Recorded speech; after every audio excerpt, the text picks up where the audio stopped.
4 jours avant son entrée en lice en Ligue des Champions face à Tottenham, l'AS Monaco a livré une prestation de haute volée à Lille en s'imposant 4-1. Djibril Sidibé, l'ancien Lillois, ouvre le score dès la 2e minute, imité par un autre ancien Lillois. Un quart d'heure plus tard, Adama Traoré pour le 2-0. C'est le score à la mi-temps, mais d'entrée de jeu en deuxième, le centre de Dirard, la remise de Germain et la reprise coup de canon de Fabinho pour le 3-0. Troisième but consécutif pour le Brésilien. Cette fois-ci, ce n'est pas sur penalty, c'est dans le jeu. Moutinho délivre une passe décisive à Kamil Glik pour le 4-0, mais le score final sera de 4-1 avec la frappe de Julien Palmieri. Monaco enchaîne une 3e victoire consécutive et occupe la première place du championnat. Une première place partagée avec des Niçois qui capitalisent 10 points également avec leur succès dans le derby du Sud contre l'OM. Pour son premier match de Ligue 1, Balotelli aura attendu 7 minutes pour inscrire son premier but. Au quart d'heure de jeu, c'est Florian Thauvin qui va inscrire son 2e but de la saison en égalisant du pied droit son mauvais pied. En deuxième période, sur cette faute de Kozilo sur Bounassar, c'est Bafé Gomis qui va lui transformer son penalty pour son 2e but de la saison. Et 5 minutes plus tard, Mario Balotelli va être à la réception de ce très beau travail de Ricardo Pereira pour le 2 buts partout. Et à 3 minutes de la fin, l'ancien Lensois Willian Cyprien n'est pas attaqué, alors il tente sa chance et trompe Yohan Pelé. Nice s'impose 3-2. L'OM est 14e avec 4 points. La 3e équipe sur le podium, c'est Metz. Personne n'attendait le promu à cette place. Pourtant, les Grenats n'ont pas volé leur 3e victoire de la saison, obtenue à Nantes 3-0 grâce à un triplé de Mevlut Erding. Le premier pied gauche sans contrôle laisse Rémi Rioux de marbre. Mevlut Erding, opportuniste, va être à l'origine de cette occasion. Puis à la conclusion, puisque le ballon va lui revenir dans les pieds. À ce moment-là, Mevlut Erding réalise son 2e doublé depuis le début du championnat. Mais en deuxième période, suite à cette faute de Viscarando sur Sarr, Mevlut Erding va inscrire un triplé, son 5e but de la saison, son 91e en Ligue 1. 3e revers d'affilée pour les Canaries, 18e au classement.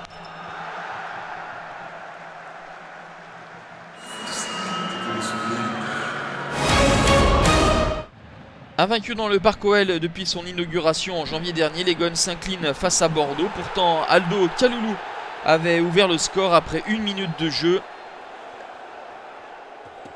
Monsieur Buquet décide de ne pas siffler penalty et de laisser l'action se continuer. Diego Contento ayant remis Kaloulou en jeu. Malcolm, le Brésilien, égalise avec cette frappe soudaine. Anthony Lopez est masqué. Réduit à 10 après l'exclusion de Maxime Gonalon, l'OL encaisse un but signé Grégory Sertic. Réduit à 9 après la blessure d'Alexandre Lacazette. Bordeaux va marquer un 3e but. 3-1, score final pour les Girondins. Leader avant cette 4e journée, Guingamp a perdu quelques places en concédant le nul à domicile face à des Montpelliérains qui avaient ouvert le score dès la 10e minute grâce à Morgan Sanson. Et pour la 3e fois en 4 matchs, les Héroltais se sont fait rejoindre avec le but de Marcus Coco. Un partout au final, Guingamp reste invaincu.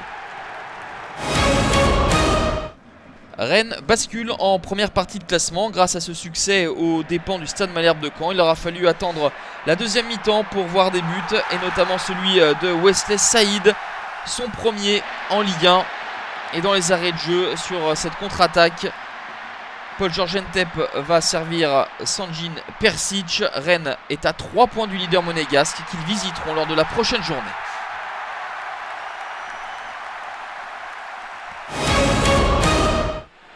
Tenu en échec face à Saint-Etienne, le PSG n'a pris qu'un point en 2 matchs. À la 67e minute, suite à cette faute de Malcuit sur Matuidi, c'est Lucas qui prend à contre-pied Stéphane Ruffier. On s'acheminait vers une victoire poussive mais précieuse des Parisiens, mais à la 93e minute, sur ce beau mouvement, Amouma décale mal cuit. Le centre du latéral va être repris par Robert Beric. Un partout score final. Le PSG devra montrer plus en Ligue des Champions face à Arsenal.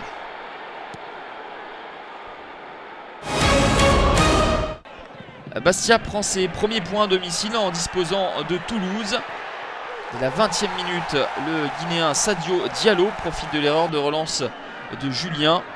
En deuxième mi-temps, beau mouvement scandinave entre le Suédois Toivonen et le Danois Martin Braithwaite. Troisième but pour Braithwaite. Et à la 82e minute, Pierre Bengtsson donne la victoire au Sporting Club de Bastia, 2-1. Tombeur de Lyon lors de la dernière journée, les Dijonais étaient bien lancés à Angers avec l'ouverture du score de Frédéric Samaritano dès la 8e minute. Mais au quart d'heure de jeu, l'ancien meilleur buteur de Ligue 2, Famara Diédhiou, débloque son compteur en Ligue 1. Un but partout. En deuxième période, le capitaine Cher Endoy marque ce but, bien aidé par la faute de main de Baptiste Renet. Et l'un des buts de cette quatrième journée, l'œuvre de Karl Toko Ekambi pour le 3-1. Premier but et premier point pour le SCO qui sort de la zone rouge. Premier but et premier point également pour Nancy qui s'impose à Lorient 2-0 grâce à des buts signés Youssef Haït Benasser à la 32e minute. Et puis Junior Dallé à la 88e, bien lancé par Marchetti. Tout en sang-froid, Dallé trompe le compte. Lorient subit sa 4e défaite en 4 matchs et pointe en dernière position. La bagatelle de 32 buts a été inscrite lors de cette 4e journée, le plus gros total depuis le début de saison, notamment dû au carton de Monaco à Lille, celui de Metz à Nantes, tout comme les rencontres prolifiques entre Nice et l'OM, Lyon et Bordeaux ou Angers-Dijon. Les deux clubs azuréens Monaco et Nice occupent les premières places avec 10 points chacun. Suit sur le podium le surprenant promu Messin avec Bordeaux qui réalise également une belle opération avec 9 points. Toulouse avec son revers en Corse glisse en deuxième partie de tableau. Lille et l'OM ne tournent qu'à 1 point par match. 4 équipes à 3 unités dont Angers et Nancy qui marquent leur premier point. Compteur bloqué à 0 pour Lorient. Rebond attendu pour le PSG à Caen en ouverture de la 5e journée. Monaco défie Rennes le samedi à 17 h. Dimanche, Nice se déplace à Montpellier. Et pour finir, duel olympique au Vélodrome.